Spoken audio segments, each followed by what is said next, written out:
Hello दोस्तों, गरिमा के गीत में स्वागत है। आज मैं आप लोगों के बीच में एक विवाह गीत गाने जा रही हूँ। अगर पसंद आए तो लाइक शेयर कमेंट जरूर कीजिएगा। की कर दह दह सागर सगरे गुलाबा चुए आरी की कर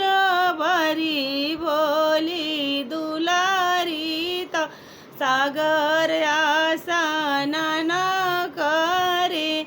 आरी की करी बरी भोली दुलारी त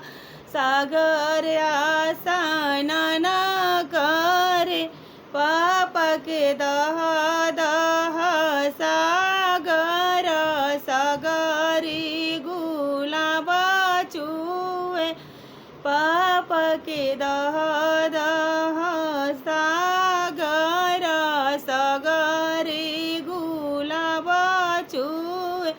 आरी चाचा की बरी भोली दुलारी ता सागर आसाना न करे आरी चाचा की बरी भोली दुलारी ता सागर आसाना न करे घोड़ावा चढ़ला अइले अंजन दुल्हा दुल्हिन से बात करे आरी चला दुल्हिनी हमारा ही साथी पापा के गड़ा छोड़हु आरी चला दुल्हिनी हमारा ही साथी पापा की गड़ा छोड़हु फिरी जाहुए दुल्हा फिरी जाहू घरवा के लावटी जाहू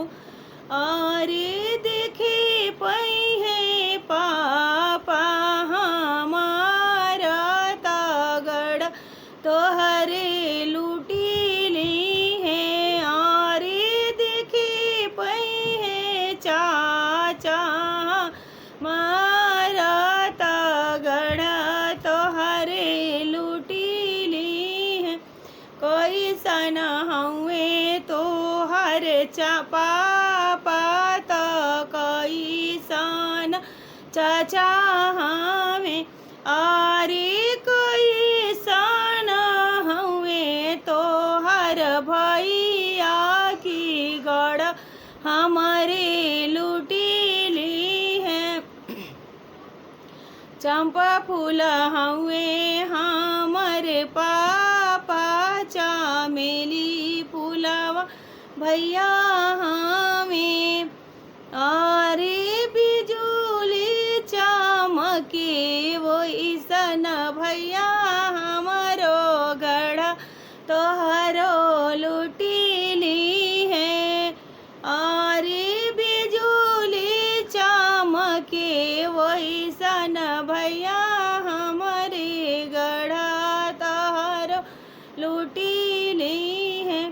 चंपा फूल धरा बोया गला में चमेली फूल बगल में धरा वो अरे बिजुली की मिसबो चिटुकिया ता डोलिया फनाई ले वो अरे बिजुली की मिसा बची टुकिया ता डोलिया फनाई ले वो की कर दह दह सागर सगरे गुलाबा चुए आरे की करी बारी भोली दुलारी ता सागर आसाना न करे आरी की करी बारी भोली दुलारी ता सागर आसान न कर अगर मेरी वीडियो पसंद आ जाएगा तो लाइक शेयर कमेंट जरूर कीजिएगा, और आगे कमेंट बॉक्स में ज़रूर बताइएगा कौन चीज़ का गीत आप लोगों को चाहिए, मैं ज़रूर आप लोगों के बीच में लाऊंगी। फिर मिलते हैं अगले वीडियो में, तब तक के लिए बाय बाय।